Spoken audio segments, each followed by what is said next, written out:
My father told my son at Thanksgiving, "You're 16 and still unemployed.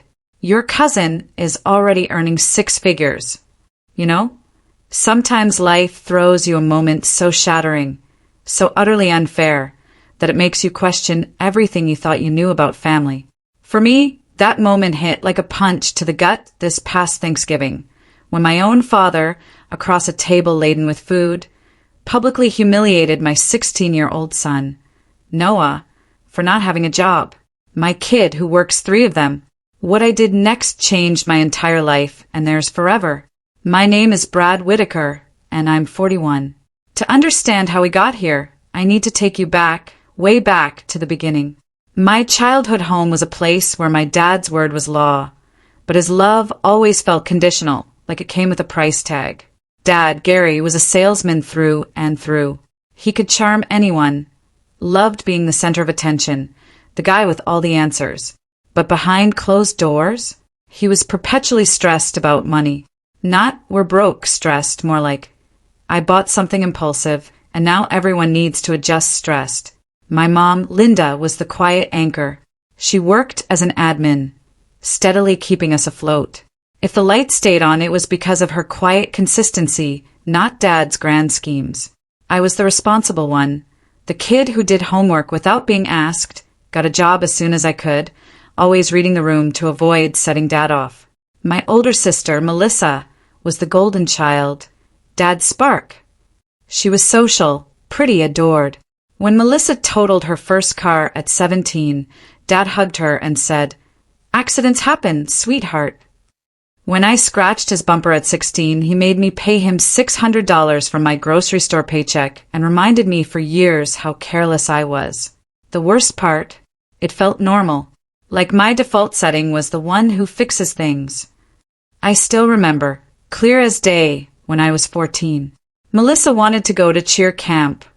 $1,200. Dad said yes on the spot. Pocket change. That same week, I needed $80 for a math tutor. I was struggling, and I didn't want my grades to slip. Dad didn't even look up from the TV. "You're smart," he said. "Figure it out." So I did. I found a neighbor, paid her $10 an hour myself. Mom, bless her heart, would slip me $20 bills sometimes, when Dad wasn't looking. It felt like a secret ransom payment. My other ally was Aunt Marlene, Dad's older sister. She was sharp, no nonsense, could cut through BS with a single raised eyebrow. People assumed because she never married, never had kids, she didn't get family. She got it better than anyone. When I was 17, Dad tried to borrow from my savings account. Aunt Marlene found out. She took me to a diner, slid a napkin across the table, and wrote one sentence. "Love without boundaries becomes obligation." Then she tapped it. "Keep records, Brad. People forget what they took the moment you stopped giving." I thought she was being dramatic. She wasn't. I became an economist because numbers don't lie. People do. I worked my way through college on scholarships, moved out the first chance I got. I built my life like a fortress. Stable job, stable budget, stable plan. Then my marriage fell apart. I won't pretend I was a perfect husband, but my ex-wife and I were both just exhausted. When she left, she didn't take Noah, our son, from me, thank God. We share custody, but financially, it was a hit. Child support, my own rent, and all those unexpected expenses that pile up when you're a single parent, trying to keep a teenager fed, clothed, and, crucially, not spiraling. Noah was about 8 when Mom got sick. That's when Dad changed. Not emotionally, but financially. Mom's illness meant hospital bills, time off work, so much stress. Dad started calling. At first, it was small.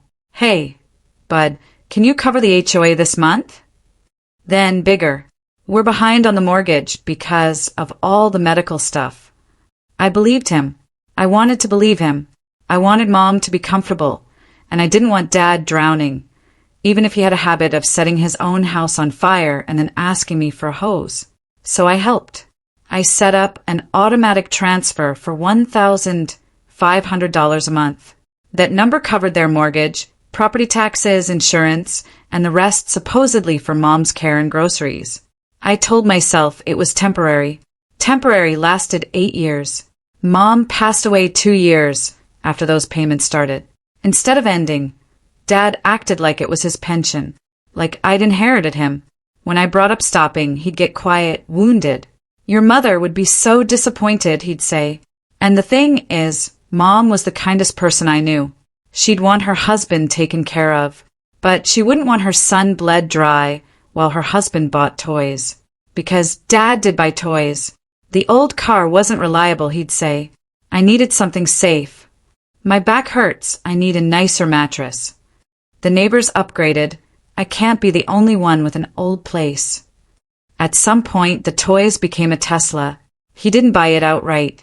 He came to me with a pitch like he was presenting to investors. Brad, it's not a splurge, it's smart. No gas, low maintenance. It practically pays for itself. I just stared at him. I'm an economist, I thought, and you're trying this on me? He'd already test-driven it, picked the color, told the salesman his son would handle the paperwork. I didn't want to fight. I had a teenager, a divorce, enough stress to last a lifetime. So I did what I always did. I controlled the damage. I told him I'd finance it in my name because my credit was better, the rate lower. But it would be my car legally. I'd insure it, pay the loan. He'd reimburse me $700 a month out of the $4,500 I was already giving him. Which, let's be honest, was my money anyway. He agreed instantly.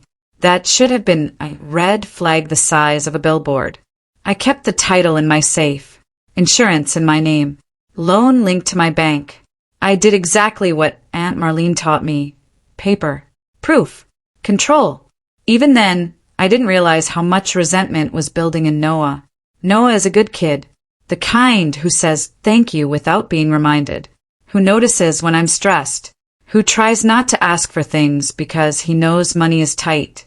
When he was 14, work slowed down for me. Economics isn't magic. Contracts end, forecasts are wrong. Sometimes you do everything right, and the numbers still squeeze you. That July, the AC in our apartment died. Repair estimate, $1,900. My landlord played games. Next week became 3. Noah slept on the couch, closer to the fan. I kept telling him it was fine. Temporary, we'd manage. 2 days later, Noah came home. Very casually, he said, I got a job. I thought he meant one normal teen job. He didn't. He had a part-time gig at a grocery store 3 evenings a week. Early morning shifts at a cafe on weekends. And he started mowing lawns, doing yard work for 2 older neighbors, cash under the table, because they trusted him. 3 jobs at 14. Not for sneakers, not for a gaming computer. Because he heard me on the phone with the landlord. Because he saw me calculating which bill could wait. The first time he handed me $120 in cash and said, "This can go toward the electric." My chest cracked open. I told him no. Absolutely not. He was a kid, it was my job. He looked me dead in the eye and said, "It's our home, too." So we made a deal. He'd keep most of it, and he'd contribute only when I was in a real pinch. But the truth is, real pinches happen more often than they should have. All through that, my dad kept collecting his $4,500. Every month, automatic. Every month, no thank you. No questions about Noah. No offer to help. No, how are you holding up? Just, hey, the HOA fee went up. Or, my insurance premium changed. Like I was his personal finance department. Aunt Marlene would call me. He's going to bleed you until you're a husk. I'd joke it off. It's family. She'd pause. Family doesn't invoice you, Brad. Then came this Thanksgiving. Dad insisted we come to his house. The house I'd been paying for since Noah was 8. It's tradition, he said. People expect me to host. By people, he meant his friends and Melissa's family, who loved the idea of my dad as the beloved patriarch. Melissa showed up with her husband and their son, Mason, Noah's cousin. Mason's a decent kid. but he's been raised in a bubble where every accomplishment is a performance. Melissa had been bragging for months that Mason was making six figures at 17 with an online business. Maybe it was true, maybe not. Either way, it became Dad's favorite stick to beat Noah with. Noah had worked a cafe shift that morning. He came straight to Thanksgiving, tired eyes, pressed shirt, trying to look like he wasn't exhausted. We brought food. Of course we did. I brought a homemade sweet potato casserole and a $28 pie, a luxury. Noah carried a tray of rolls he'd baked at the cafe during a slow hour, cheaper than buying them. He didn't want me spending extra. We walked in, and Dad's Tesla sat in the driveway like a trophy, clean waxed, positioned for maximum visibility. Dad greeted Noah like a landlord greets a late tenant, polite but cold. Dinner started off fine. Small talk, football on in the background. Melissa gushing about Mason's future. Dad making vague comments about kids today being soft, completely oblivious to the irony of him living off his own kid. Noah stayed quiet. He's not a talkative teen. He listens more than he speaks. Then Melissa, in that sickly sweet tone, asked, "So, Noah, what are you doing these days?" "School and working," Noah answered honestly. Dad perked up like he'd found an opening. "Working where?" Noah listed them. A grocery store and a cafe. "And I help a couple neighbors." Dad laughed. Not proud, not impressed, amused. "3 little jobs," he said, waving his fork dismissively. "And you still don't have anything to show for it." Noah's ears turned pink. He stared at his plate. Dad leaned in. "You're 16 and still don't have a job? Your cousin's already making 6 figures." The whole table went silent for a half second. Then Melissa chuckled, like Dad had just told a cute joke. My son's face went fully red. Not embarrassed red. Humiliated red. Like his body was trying to protect him, turning into a warning sign. And that's when something in me snapped. Not a tantrum. More like a circuit breaker, finally flipping. I stood up. My chair scraped the floor, loud in that sudden silence. Everyone turned. I looked at my dad and said, "You're right, Dad." He smirked, already thinking he'd won. I kept going. He has learned the value of hard work. Noah looked up at me, confused. I turned slightly, addressing the whole table now, not just Dad. Unlike some people who've been living off my $4,500 monthly gift for the past 8 years. Melissa's smile froze. Dad's eyes widened. "Brad, I didn't let him steer it. I kept my voice calm. If I raised it, he'd make it about my anger, not his behavior. That monthly gift," I said, "just became 0. You could have heard a pin drop. Dad slammed his napkin down. "You can't just—" "I can," I said. "It's my money." Then I nodded toward the window, to the driveway. "And that Tesla in your driveway? Mine." Dad's mouth opened, then closed. I watched him do the math in real time. The loan, the insurance, the title, the fact he didn't actually own the thing he bragged about. "I'm picking it up tomorrow," I said. "And I'm also calling the insurance company tonight to remove you as a driver." Noah made a small, sharp sound like he'd inhaled. Melissa jumped in, because she always jumps in when Dad's image is threatened. "Brad, what is wrong with you? It's Thanksgiving." I looked at her. "You're right. It is Thanksgiving. And my son came here after working this morning, bringing bread. He baked himself, and he got insulted in front of everyone, while my father sits in a house I pay for and drives a car I finance." Dad's face got blotchy. "Your mother." I held up my hand. Don't use Mom like a weapon." That name, Mom, hit him. It was the one thing he knew could still make me fold. But this time I didn't. I took a breath and looked at Noah. "Go put your jacket on, bud." He didn't move right away. He looked torn, like he was waiting for permission to exist. I softened my voice. "It's okay. We're leaving. And since I know how these stories go, let me pause here and ask you, what would you do if someone humiliated your kid like that? Would you stay to keep the peace? Or would you finally set the boundary you should have set years ago? Let me know in the comments. And yeah, hit like if you've ever been the family's personal ATM. Noah stood up quietly and went to the hallway. Dad stood too. For a second, I thought he might actually yell. But Dad doesn't like losing an audience. He likes winning in public. So he did what he always does. He tried to turn it around. He put a hand on his chest. After everything I've done for you, Brad. I almost laughed. Almost. What you've done? I said. You mean emotionally blackmailing me into paying your bills while you upgrade your lifestyle? Melissa's husband, awkward and silent till now, finally spoke. Gary, is that true? Brad's been paying. Dad shot him a look that could freeze water. It's family support. Aunt Marlene, who had been sitting quietly, watching everything, cleared her throat. She said, It's not family support when it's automatic transfers of $4,500 a month for 8 years. Dad whipped his head toward her. Marlene, stay out of it. She smiled, small and sharp. No. Then she reached into her purse and pulled out a folder. Because Aunt Marlene is the kind of person who brings receipts to a meal. She slid the folder onto the table. Brad gave me access to his records last month because I told him to stop being naive. I hadn't actually planned to do this at Thanksgiving, but I had started preparing. Because the truth is Dad had been escalating, asking for extra money for a kitchen remodel, a small loan for investments, and he'd slipped up once, mentioning a casino trip like it was normal. So yes, I called Aunt Marlene. And yes, we put everything in order. Bank statements, transfer logs, the Tesla paperwork, loan documents, proof of insurance. Dad stared at the folder like it was a threat. Because it was. Aunt Marlene turned to Melissa.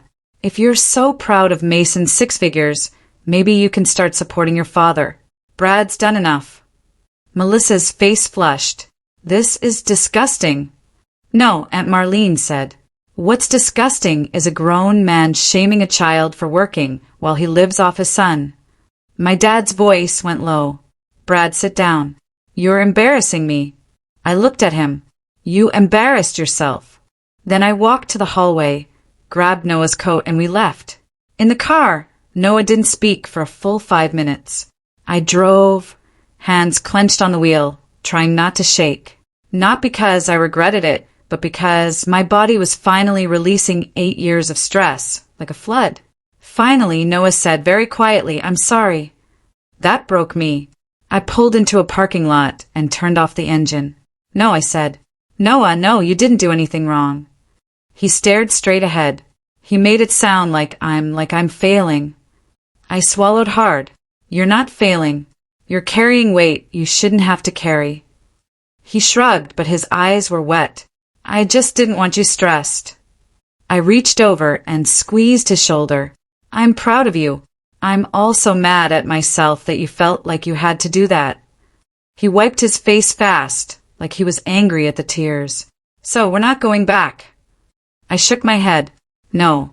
The next morning, I followed through. Called my bank, stopped the automatic transfer.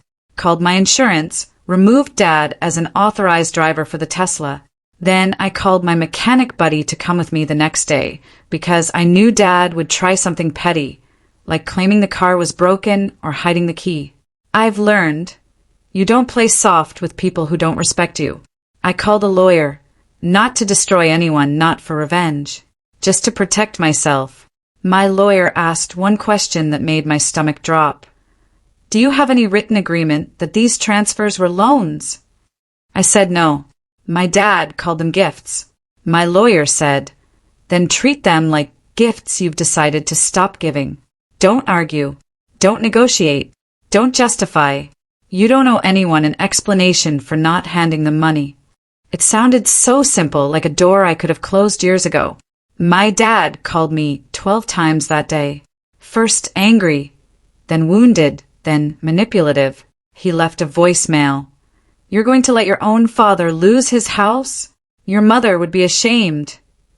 I didn't respond. Melissa texted me. You're punishing Dad because you can't handle being called out. No one needs to toughen up. I replied once. Do not speak about my son again. Any further messages about money go through my attorney. Then I stopped replying. The next day, I went to Dad's house with Aunt Marlene and my friend Caleb, who knows cars and doesn't tolerate nonsense. Dad was waiting on the porch, like a king expecting tribute. "You're really doing this?" he said. "Yes," I replied. He tried one more angle. "You can't take that car. I need it." I held up the key fob. I had the spare because I'd paid for everything and I'd kept control. Caleb walked around the Tesla, checked the tires, looked underneath, popped the trunk. Dad hovered like a vulture. Aunt Marlene stood beside me. "Gary," she said calmly, "you don't own it." Dad glared at her. "You always hated me." She shrugged.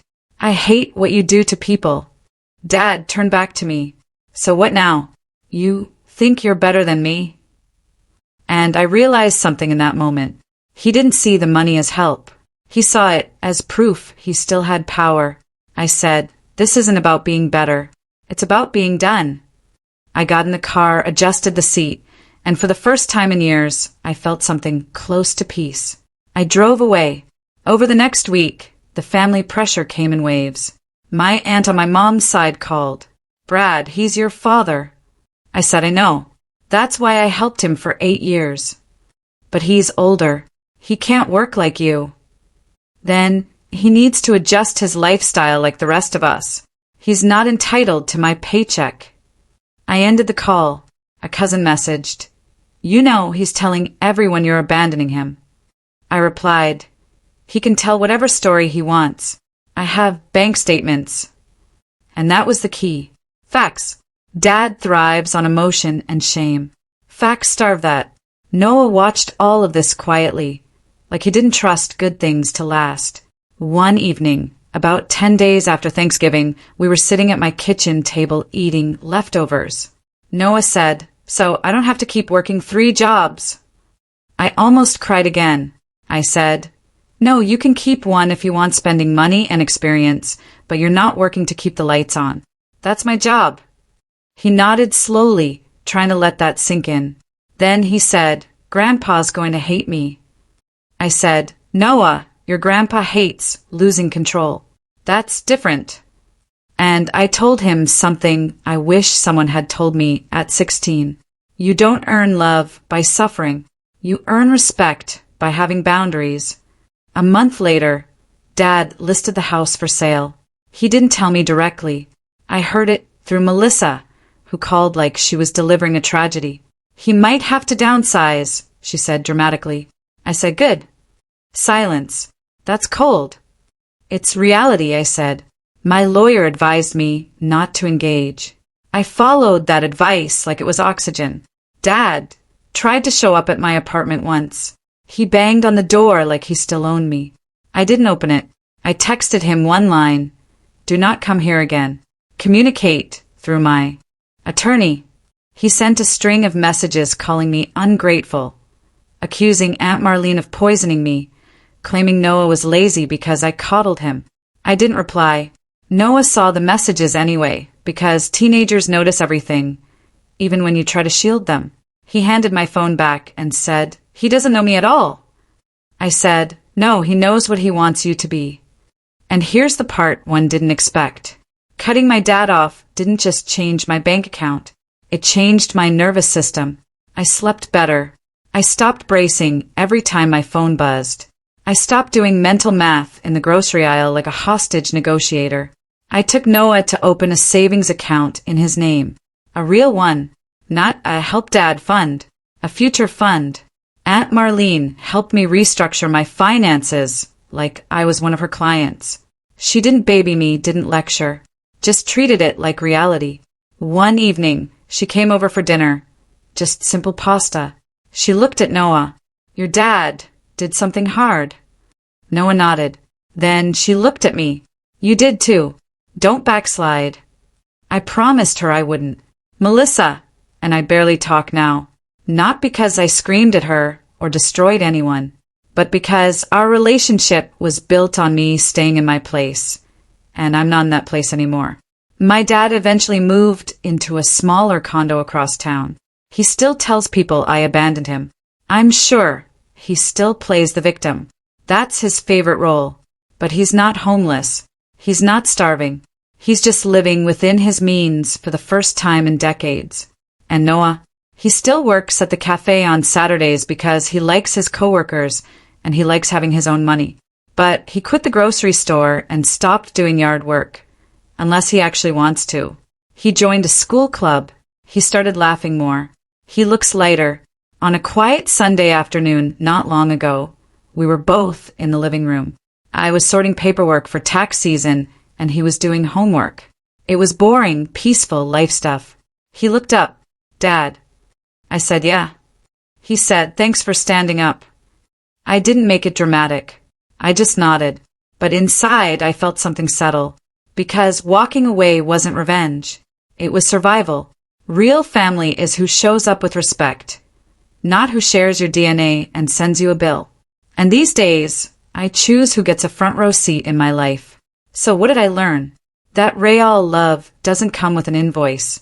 That protecting your kid matters more than keeping the peace. That the word family can be weaponized if you let it. I spent 8 years paying for my father's approval, and all I got was debt and a son who thought suffering was how you earn belonging. The hardest boundary I ever set became the greatest gift I gave us both. Sometimes, walking away isn't abandonment. It's finally choosing yourself. And Noah? He learned something better than I did at his age. His worth isn't measured by what he can provide. Have you ever faced a moment where you had to choose between keeping the peace in your family and protecting someone you love? What did you do? I'd really love to hear your stories in the comments below.